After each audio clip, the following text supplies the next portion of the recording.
Hello my crafty friends, this is Monica. Welcome back to my channel. In this video I'm going to show you how to construct those card pockets using slightly different technique. The original pattern has been drafted for more lightweight woven fabric like quilting cotton. So this is what the pattern looks like to create those card pockets.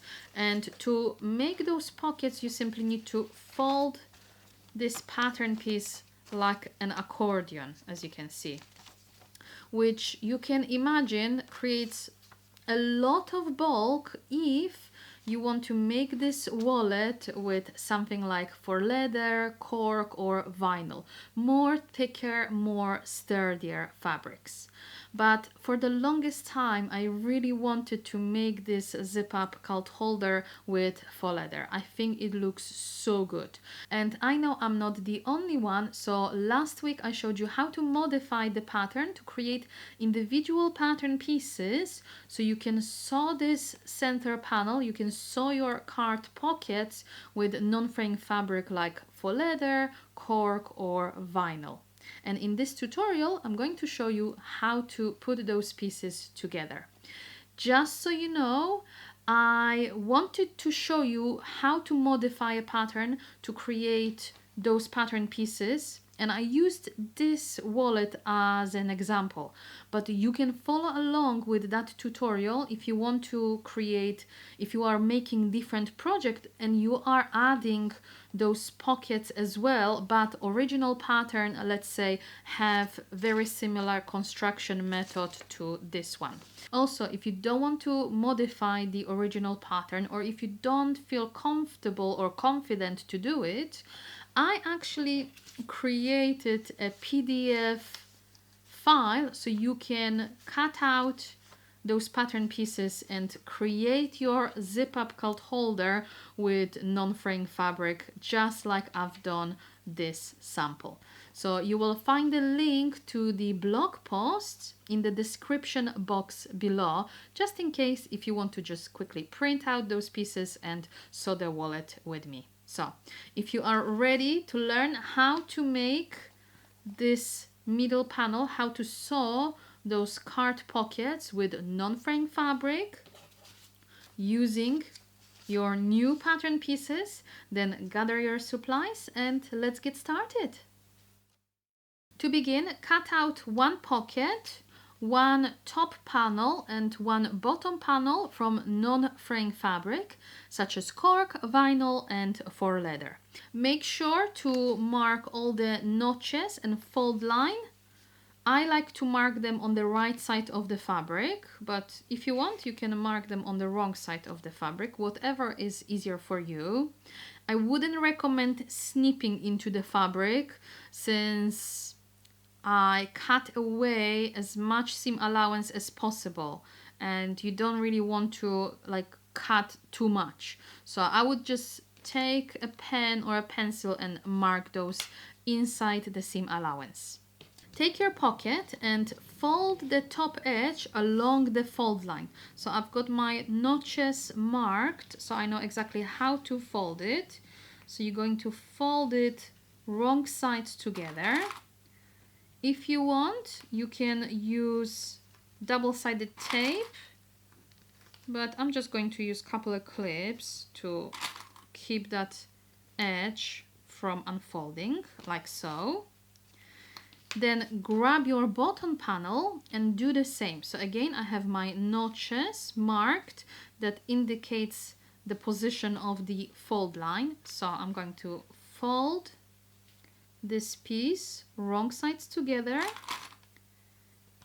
and use a couple of clips to just hold that in place. Here we go. Next, we can take those two pieces to the machine and top stitch along that folded edge.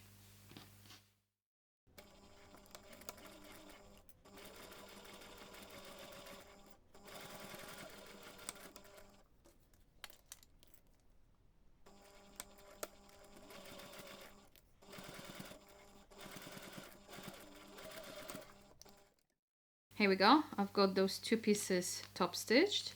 So next what you want to do is to take your pocket and measure 4.5 centimeters from the top edge and draw a line like so.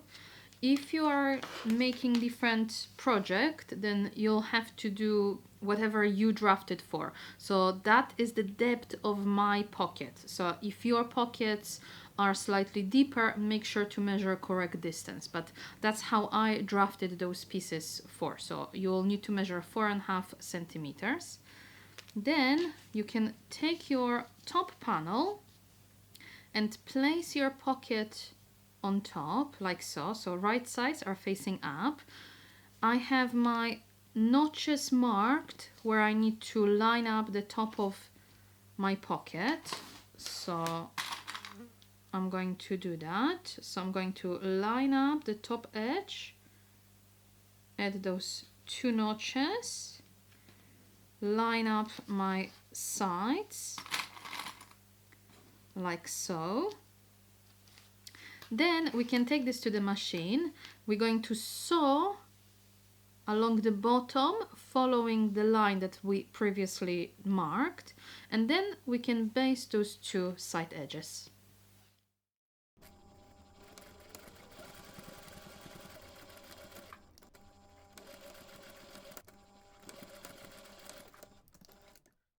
Here we go. So this is the first pocket. So if you want, you can grab one of your cards just to double check if it's the correct size. So it looks good. Next we're going to create the second pocket, but before we do that, flip your panel to the wrong side, then grab a ruler and measure 1.5 centimeter from the stitching line and draw yourself a guideline like so. Now you can take your bottom panel, place it on top of your pocket like so. So right sides are facing up. You want to make sure the top edge of your pockets are 1.5 centimeter away from each other. So grab a ruler if you have to and use it as a guideline. Then you can pin or clip your bottom panel to your pocket like so. If I lift this piece, the bottom edges should technically align. So if I flip this, you can see there is a tiny discrepancy, but this is how I cut my fabric. You can see the pen. So that's absolutely fine. You need to make sure you have enough space so you can actually sew the seam across, closing this bottom pocket, and you are catching both of your pieces. So now we're going to take this to the machine. We're going to baste along those two shorter edges. Then you'll need to flip this out of the way so you can close the pocket.